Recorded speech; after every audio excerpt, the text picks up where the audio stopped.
A maior taxa de juros dos últimos 20 anos. Enquanto isso, os preços continuam subindo, a dívida do governo explodindo e o seu salário segue o mesmo. E aí eu te pergunto, você está preparado para o que está por vir? Esse é, sem exagero, o vídeo mais importante que você vai ver hoje. Porque diferente dos cortes rasos dos jornais ou das discussões de rede social, aqui você vai entender tudo de verdade. Vamos te mostrar o que é a Selic, por que ela sobe ou cai e quem decide isso, o impacto real da dívida pública sobre o seu bolso, o que está por trás das decisões do Banco Central, como a inflação chega até o supermercado e, principalmente, como proteger e multiplicar o seu patrimônio mesmo em tempos de crise. Esse vídeo foi pensado para você que quer entender tudo sem enrolação. É um daqueles conteúdos que deveria estar nas aulas das faculdades ou nos jornais de grande circulação, mas que, felizmente, está aqui para você de graça. Mas antes de começar, faz um favor para você mesmo, já se inscreve aqui no canal, ativa o sininho para as notificações e deixa o seu like.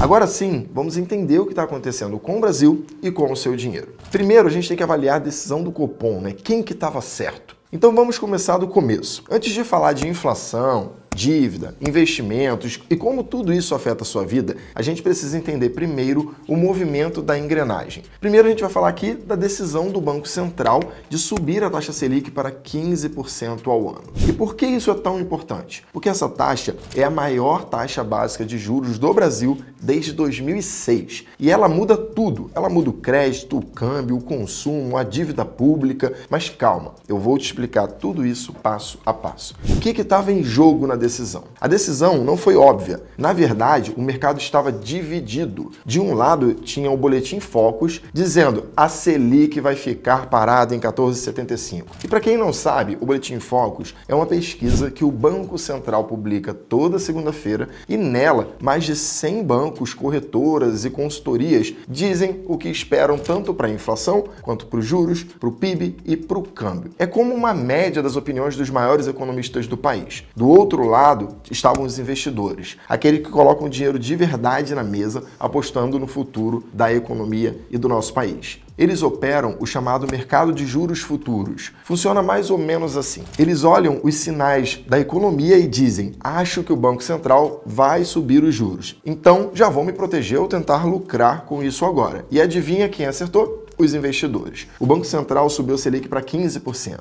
Mas por que o mercado precificou essa alta? Porque ele percebeu um risco, o risco fiscal, um risco inflacionário, um risco de que o Brasil não está fazendo o dever de casa. Quando o governo gasta demais, não faz reformas e não corta as despesas, o mercado começa a exigir juros mais altos para emprestar dinheiro para o Estado. Isso é um sinal claro. O mercado perdeu a confiança na política econômica. E qual foi a resposta do Banco Central? Bom, subiu os juros pela 7ª vez consecutiva desde setembro de 2023. E foi a 4ª alta com o Galípolo, que é o presidente atual do Banco Central. Sabe por quê? Porque essa decisão tem dois objetivos. Primeiro, conter as expectativas de inflação, mostrar que o Banco Central está no controle, provar sua independência política e mostrar que não está a serviço do governo. E o que diz a ata da última reunião do Copom? O Banco Central deixou claro, essa pode ter sido, por enquanto, a última alta de juros. Agora vamos observar os efeitos acumulados do aperto monetário. Mas, se for necessário, voltaremos a subir. E mais, o BCE disse que a política monetária precisa continuar apertada por um bom tempo. Pega aqui as palavras que estão na ata. Significativamente contracionista por um período bastante prolongado. Tá, mas e a inflação? No cenário oficial do Banco Central, o IPCA deve terminar 2025 em 4,9 e o de 2026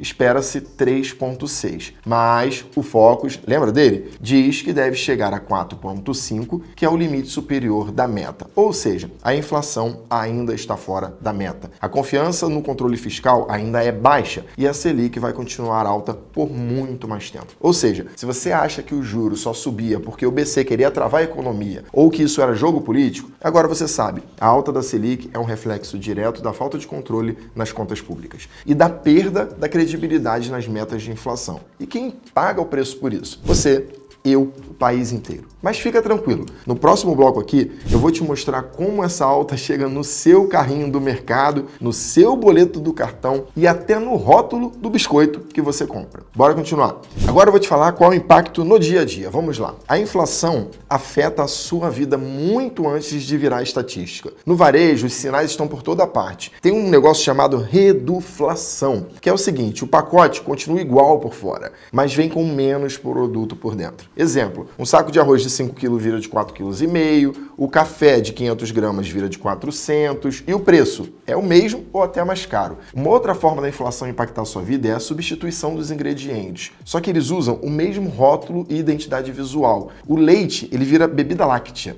O chocolate vira sabor chocolate. O suco vira néctar com mais água e menos fruta. O biscoito recheado vira biscoito com sabor chocolate, com gordura vegetal no lugar do cacau. Isso é inflação camuflada. Você acha que está comprando o mesmo produto de sempre, mas está pagando mais por menos. Menos quantidade, menos qualidade. Isso pesa ainda mais nas faixas com menor renda, onde a maior parte do orçamento vai para a alimentação e serviços essenciais. É um imposto invisível que tira a qualidade de vida de quem menos pode se proteger. E aqui entra o X da questão. A dívida pública, que virou uma bomba relógio, mais da metade da dívida pública brasileira está atrelada a juros flutuantes, como por exemplo o CDI. Ou seja, ela sobe junto com a Selic. Isso quer dizer que quanto maior a taxa de juros, mais caro fica para o governo poder conseguir pagar essa própria dívida que ele criou. Com a Selic agora em 15% ao ano, o Brasil deve desembolsar quase R$1 trilhão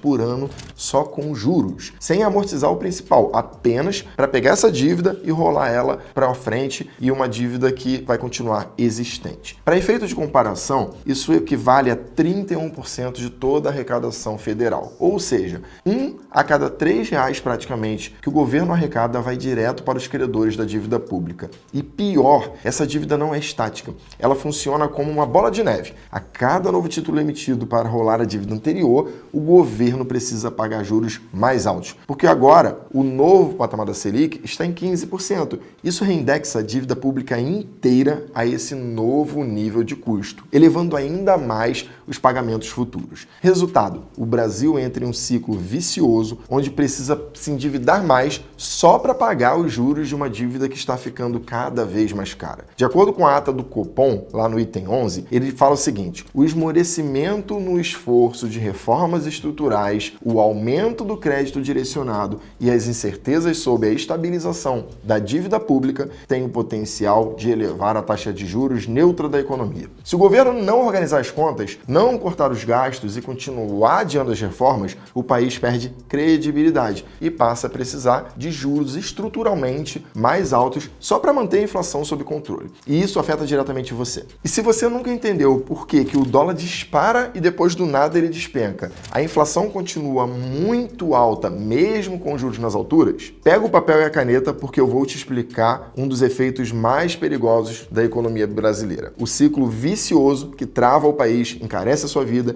e engole a confiança nos mercados. Vamos desenhar esse ciclo juntos. Primeiro, o governo gasta mais do que arrecada. Isso gera um déficit nas contas públicas. Para cobrir esse buraco, o governo emite mais dívida. Mas, Vitor, o que é emitir dívida? Deixa eu explicar para você aqui. Quando a gente diz que o governo vai emitir mais dívidas, estamos dizendo o seguinte: ele não tem dinheiro suficiente para pagar todas as contas. Salário, aposentadoria, investimentos que ele precisa fazer e etc. Então, o que ele faz? Ele vai no mercado e pede dinheiro emprestado. Mas não é igual um empréstimo no banco. O governo ele vai lá e emite títulos públicos. Ou seja, ele vende um título de dívida, um papel, e promete pagar com juros no futuro para aquele investidor. Vou te dar um exemplo. Você compra um Tesouro Selic que vale R$920. Isso é o que chamamos de IPU do título. E o governo promete pagar R$1.000 para você daqui a 12 meses. Só nesse exemplo aqui, são R$80 de juros que ele está pagando por ter pego dinheiro emprestado com você. Só que isso é feito em uma grande escala, com bancos, fundos de investimento, investidores do Brasil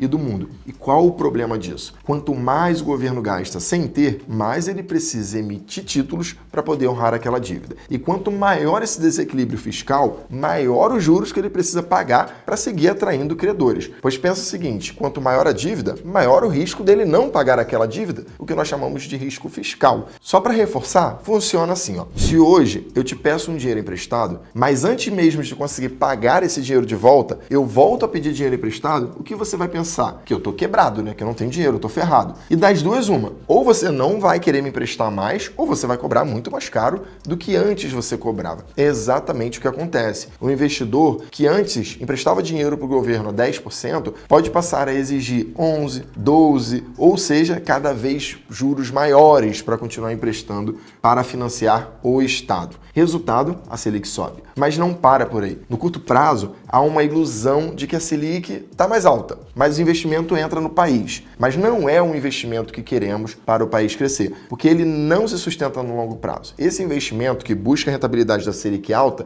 ele é um investimento especulativo. E quando falamos de mudar a estrutura econômica, precisamos de investimentos produtivos, investimentos de empresas, em contratações, em produção, construções, obras, empresas, indústrias, e não necessariamente só porque a Selic está em 15%. As empresas têm muito mais dificuldade de se financiar quando a Selic está em 15%. Sabe quando você escuta o crédito está caro? Então, pensa comigo. Se o governo brasileiro, que é o tomador de crédito mais seguro do país, porque ele consegue emitir dinheiro e pagar aquilo ali no final de tudo, e deveria estar pagando barato, está pagando 15% ao ano, quanto você acha que uma empresa vai ter que pagar para poder tomar um crédito emprestado? Muito mais, né? Não faz sentido. Se ele não pode emitir dinheiro, ele não pode tomar 15%. Isso é o que chamamos de prêmio de risco. E o resultado, o crédito para as empresas seca, ou também encarece tanto que não faz sentido tomar. E essas empresas acabam tendo que reduzir os seus investimentos, suas contratações de funcionários, construções de novas fábricas, implementação de máquina, ou seja, param de produzir. E o que acontece quando tem menos produto e mais gente querendo comprar? Os preços sobem. E quando os preços sobem, o que o Banco Central precisa fazer? Novamente, ele tem que subir os juros. É um ciclo sem fim, porque mesmo com juros altos, a inflação pode continuar pressionada ainda no curto prazo, justamente porque os investimentos produtivos pararam antes do consumo. Vira uma bola de neve. E tudo teve início lá atrás, com o governo gastando mais do que podia. E talvez o efeito colateral mais grave e menos comentado aconteça justamente quando os juros vão alcançando esses patamares tão altos quanto agora. É que com o tempo, a própria desaceleração da economia começa a atingir em cheio o próprio governo. Porque quando as empresas vendem menos, elas faturam menos, contratam menos e, claro, pagam menos impostos. O mesmo vale para os consumidores. Com crédito caro, a população consome menos e, de novo, arrecada-se menos. Resultado, o governo, que já estava endividado, passa a arrecadar ainda menos. Com mais risco fiscal e juros mais altos, a percepção do risco fiscal aumenta e o investidor tira o dinheiro do Brasil. A fuga de capital leva à desvalorização do câmbio, porque antes ele havia sido apreciado artificialmente pela entrada de investidores especulativos. E adivinha, a inflação volta. É uma armadilha. Quanto mais o governo tenta sair do buraco com juros altos, mais fundo ele cava. Agora vamos lá. Por que a leitura do Copom é tão importante? Eu vou te explicar. Porque ela dá uma visão, ou seja, uma percepção para os próximos meses. O que ela diz? Que a percepção do risco fiscal não para de crescer. De acordo com a ata, temos 3 pilares aqui como cenários atualmente, né? O primeiro, expectativas desancoradas. Segundo a ata do Copom, há um problema grave ainda. As expectativas de inflação para os próximos anos estão desancoradas, ou seja, o mercado não acredita que a inflação vai convergir para 3%, que é a meta disso. Isso muda tudo, porque se o mercado acha que a inflação vai ser maior do que a meta, ele ajusta os preços contratados para cima. Resultado, a inflação se realiza. E aí o Banco Central é obrigado a manter a Selic alta por muito mais tempo.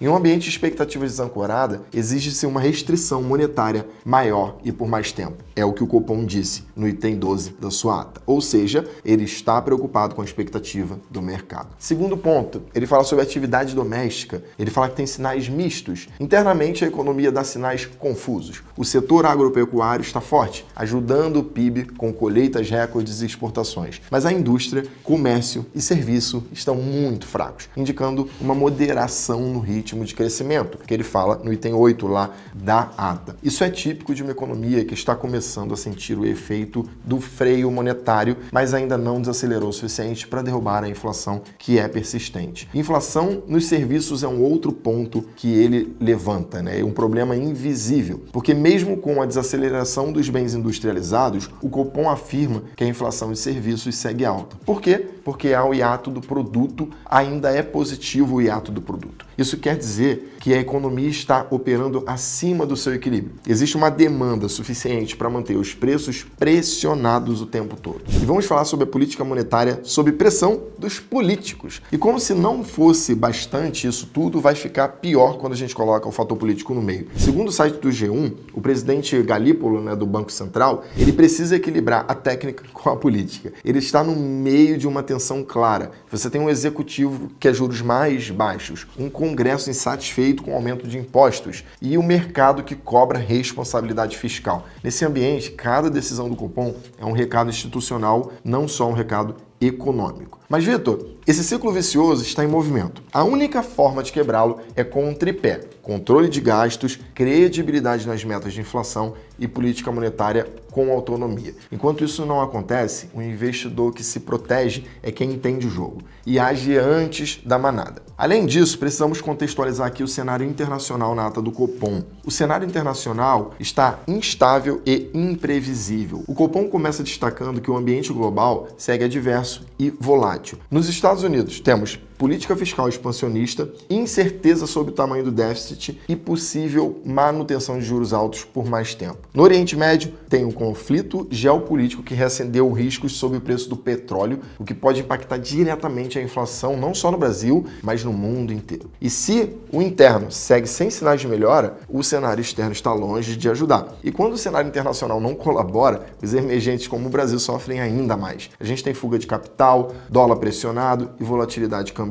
O recado-chave do Copom é: frear a demanda é essencial. O Banco Central reforça que o arrefecimento da demanda agregada, ou seja, fazer a economia desacelerar de verdade, é essencial para trazer a inflação de volta para a meta. E o problema? O consumo das famílias ainda está resiliente, sustentado pelo emprego elevado e a renda que continua crescente. Por isso, o Copom deixa claro: a política monetária vai continuar contracionista por um bom tempo. Traduzindo, os juros vão permanecer altos por muito mais tempo. Por fim, gente, deixa eu te falar uma coisa aqui. O Banco Central não está subindo juros por capricho. Ele está tentando apagar um incêndio. Enquanto a inflação de serviços estiver alta, o câmbio instável e a economia mostrando resistência, o juro não vai cair. E quem não se preparar agora corre risco de ser atropelado por esse novo ciclo. Ok, Vitor, eu entendi. Cenário de Selic é 15%, inflação pressionada, dívida sob controle, mas o que eu faço? Você não precisa do Boletim Focus ou saber exatamente o que diz o Copom ou o câmbio de amanhã para você poder estar preparado. Você pode estar preparado hoje com apenas um clique, porque você sabe, dinheiro parado é dinheiro perdido duas vezes. Uma pela redução do poder de compra por conta da inflação e dos impostos e outra pelo que você deixa de ganhar. De acordo com as projeções, os primeiros cortes de juros só devem acontecer lá para 2026. Ou seja, você vai ficar 2 anos com dinheiro parado? Não,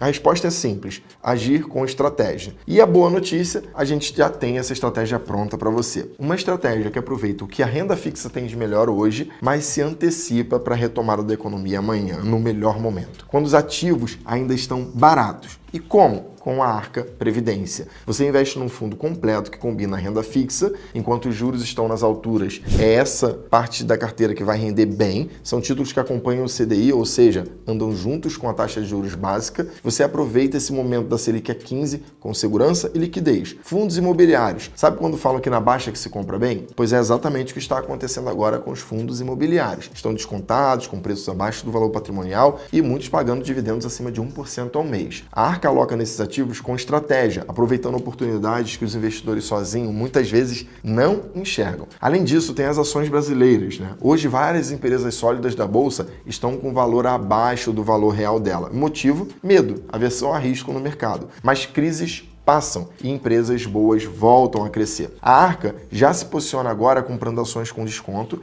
e olhando para o potencial de valorização delas no longo prazo. E também temos os ativos internacionais. Enquanto o Brasil vive essa montanha-russa fiscal, o dólar não para de oscilar e por isso a Arca também te expõe ativos lá fora, protegendo parte do seu dinheiro contra essa volatilidade cambial e permitindo que você participe do crescimento das economias mais estáveis. Ou seja, a Arca Previdência é uma carteira inteligente, diversificada e pensada para o longo prazo. Enquanto você dorme, ela trabalha, rebalanceando tudo todo dia, reinvestindo os dividendos e aproveitando também os melhores pontos de entrada. Tudo isso com um aporte mínimo de R$100, ou seja, você não tem desculpa de que não tem dinheiro para investir, dá para começar a partir de R$100. E com taxas de administrações extremamente baratas, no caso do Arca tradicional aqui 0,59% ao ano. Os benefícios da Previdência são enormes, né? Não paga come cotas, tem dedução de imposto de renda, flexibilidade na sucessão e um time de gestão profissional trabalhando para quem mais importa, você.